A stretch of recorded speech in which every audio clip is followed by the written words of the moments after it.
County. Well, just how committed are you to your marriage? A new bill up for debate in Montgomery would give engaged couples an option of making it even harder on themselves to get a divorce. It's called a covenant marriage, and Fox 6 News reporter Jonathan Hardison joins us to explain. Well, Scott, Janet, the covenant marriage proposal would be an option, not a requirement for newlyweds. The bill sponsor says this would give those couples a chance to choose family values and a stronger marriage. So what does a marriage counselor think?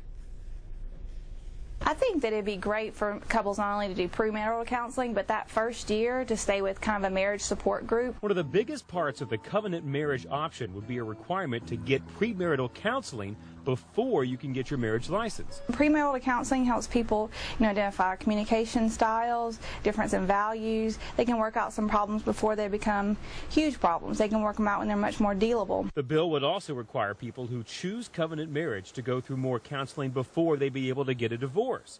Critics call that a government intrusion into marriage, but the bill's sponsor disagrees. What it does, though, is it asks for people to take a deep breath and examine whether or not their marriage is actually salvageable before they walk away. Covenant couples would also have to prove something like adultery, abuse, or abandonment to get a divorce. And Alexander says proving some of that might be difficult, and that part of this proposal concerns the marriage counselor.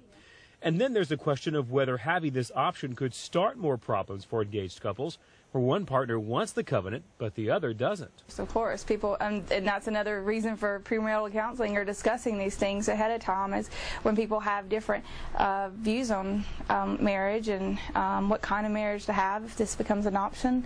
I think those are good things to discuss. Only 3 other states have something like this on their books right now. Louisiana, the first, they passed a covenant law in 1997. Right now, only about 2% of couples since then have chosen that option.